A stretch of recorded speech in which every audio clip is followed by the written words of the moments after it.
Hood Tales with Cake. And we say Hood stands for handling, overcoming obstacles divinely. You know, it's taken me a couple of weeks to try to figure out how I was going to present this particular hood tale. If you've been following me, thank you. I appreciate your support and your energy. If you've been following me, you know that I'm going to start this series on the universal laws, 12 universal laws, plus a surprise bonus law. And so with the goddessLyphe talks about the universal laws, I was going to add my personal experiences like I normally do with the hood tales.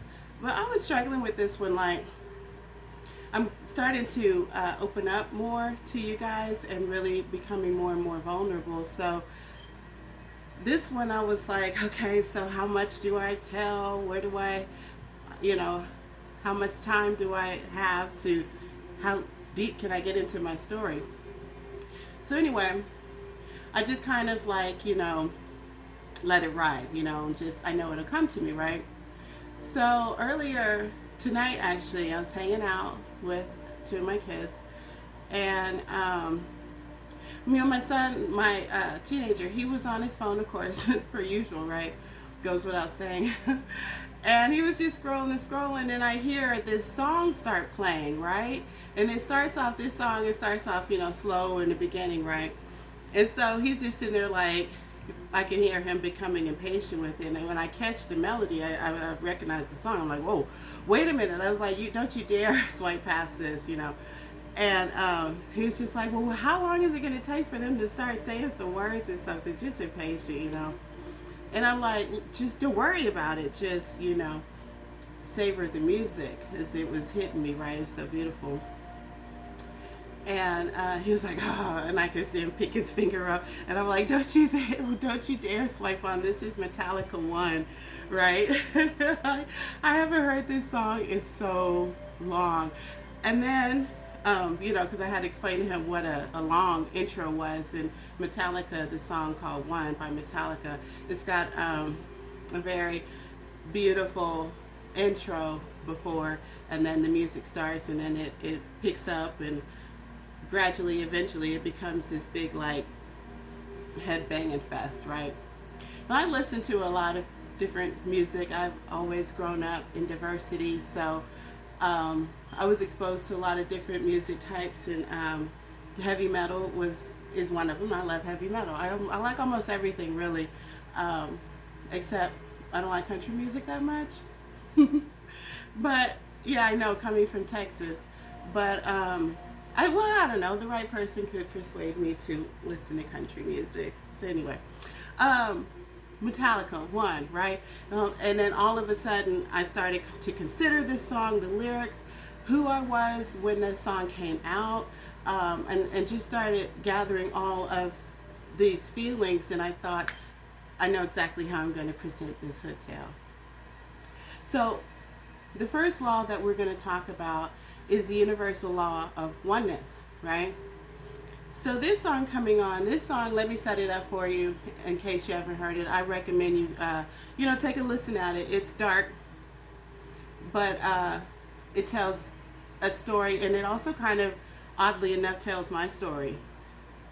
In this video, it's a lot of footage and clips. You see the band rocking out in some areas of the video, and then you see a lot of footage and clips of some movie that they must have had. Anyway, it was a war movie, and we pick it up in this post-war with this patient that we see who's just incapacitated. It looks like an old movie, so the nurses were still wearing little nurse hats and stuff like that. It's a very old movie. Well, this individual, this man, this soldier that was in the infirmary, during this wartime, and his face is covered, and it looks like he's getting, a respirator breather, and you just see a body, but you don't really see the extremities. So we find out, this individual, this person that they're keeping alive, who can't communicate due to his injuries, severe injuries from, war, right? So he's blind, he can't talk, he can't really hear, he doesn't have his legs, he doesn't have his arms, he's just laying there being sustained. and we can hear his thoughts. There's thoughts narrating at some points in the video where he's basically like, I can't live, I can't die, I'm trapped in this emptiness, and he's talking about he's got no, sight, I can't hear, I can't see, his blindness is dark, he's lost his arms, lost his legs, he's aware of all of these things that have happened to him, and it's just like he feels like a project, like being kept alive for whatever reasons these government officials, officers and stuff are, sustaining this individual who just really wants to die. This person feels like they can't be heard, they feel like they're not being seen, that they're just being sustained for some other purpose other than living a life, right? And they finally are able to communicate through Morse code that they want to die. And the doctors and officials and stuff like that, I'm like, okay, well, no, we got to keep him alive or whatever. And there's this like nurse standing by, like angel of mercy type energy, who helps accommodate this patient towards the end of the video. By the time we are at this point in the video, the guitar riffs are just incredible, and we're just off the charts with the strumming and everything, right? With the guitar and everything like that. Like you've been taken emotionally from this slow beginning to this eventual rise in the music, and then just all out headbanging. Yeah, it's a great song. So what does that have to do with the law of oneness? What does that have to do with me? I connected with that song at a time where I felt a lot like that patient laying in that bed. I felt unseen, I felt unheard, I felt like I didn't have a voice, I felt like the people around me were just sustaining me, like I couldn't complain about not having this or that. I had a lot, materially speaking, I had a lot for my age at the time, and which, surprise, I'm a little bit older than y'all might have thought, but anyway, it's a blessing, it's a goddess perk.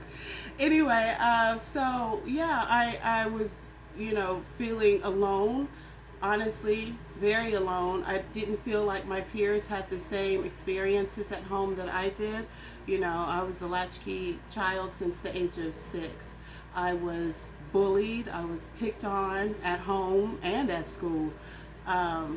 Even, growing up, I was living a portion of my life in Texas. I was growing up with my mom who adopted me. And then in Chattanooga, Tennessee, I lived a portion of my life with my great-grandmother there in Chattanooga, Tennessee. So it's like when I was in Texas, I was being bullied, racially bullied, called all kind of names and stuff like that. And not really, there was no one there to support me or a champion for me or anything like that. I just had to deal with it. Nobody at home ever asked me how or what happened during my day, right? When I came home, I had a little key around my neck that I would use to open the door, and I would come home and, do my thing.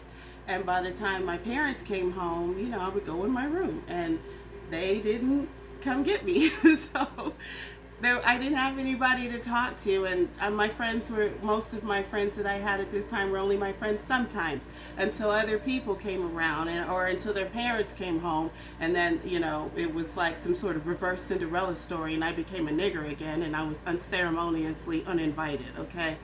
And then when I went to stay with my great-grandmother, it was the reverse racism, like, because of the way that I talked.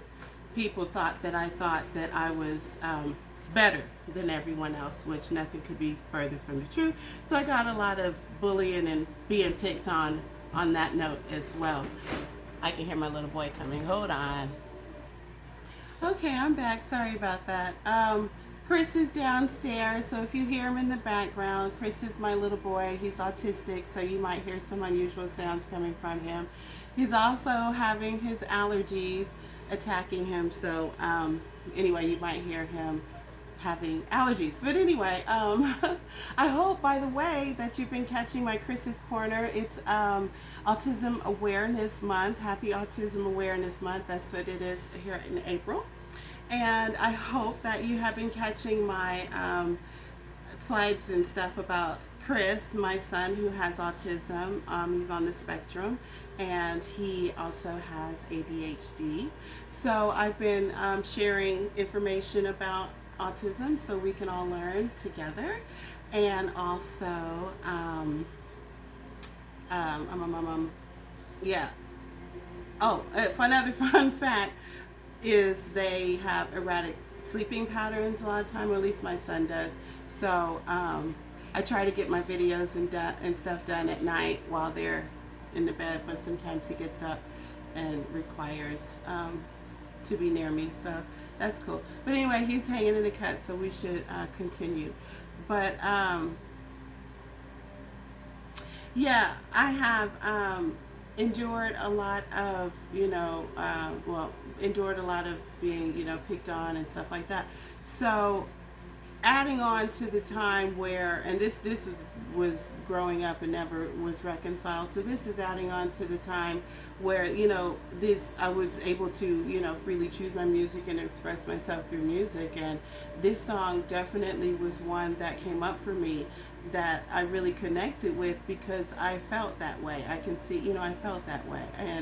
And also was suicidal as well. So I just felt, like ignored and overlooked, unwanted, and all those kind of things. So I felt like I was alone, right? I felt like I didn't have anyone who would understand what my home life was. It was so unique. And as we go along here, I'll share more about that, but truly it was.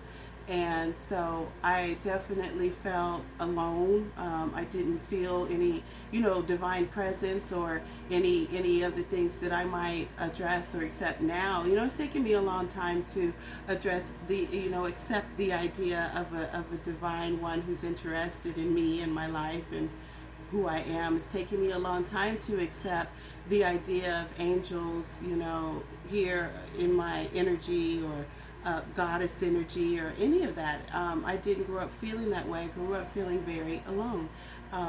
And thus the song won. And I venture to guess maybe a lot of you guys felt that way too, coming up. But I'm learning now in my spiritual journey that we are not alone. If we tap into the energy that's around, that there are, when I pray, like before I throw cards and stuff like that, I have this prayer that I do, and I'm, just going around thanking every energy that I feel like is supporting me, thanking the divine first, and then my angel guides, my spirit guides, the ancestors. I even thank other tarot readers because I watch, other readers and seek, for confirmation and stuff like that. And I also, thank the goddess energies that I embody and the ascended masters energies who have joined me on my physical journey, and Holy Spirit as well, for sure. So that's like, once I take into consideration that I am acknowledging and choosing to be conscious and aware of all of this supporting divine energy around me, I'm growing used to, still even at this point, to be honest with you, to this day, still growing used to the idea of not being fully, completely alone, to the idea of, I can just speak out and communicate with my angel guides, my spirit guides, the ancestors, that I can speak freely with the divine who knows me so well that knows every hair that's on my head, counted knows, right? Who, foreknew me before I was even birthed into this physical reality, right? And so as I continue to foster a relationship with source energy and continue to become trusting and more intimate with, what we know as God, the Most High, the Divine, the All, right? I sense the energies more often that communicate with me, that help me to feel this divine oneness, right, with the all. This energy that I'm not alone, and that there's not only support but encouragement, counseling, and love available for me as well, if I but to just yield and tap into the energy that's there surrounding me. So I want to kind of delve deeper into that first universal law of oneness, and I want to kind of move from the energy of one to the energy of oneness. I think it's time to talk about the universal law of oneness.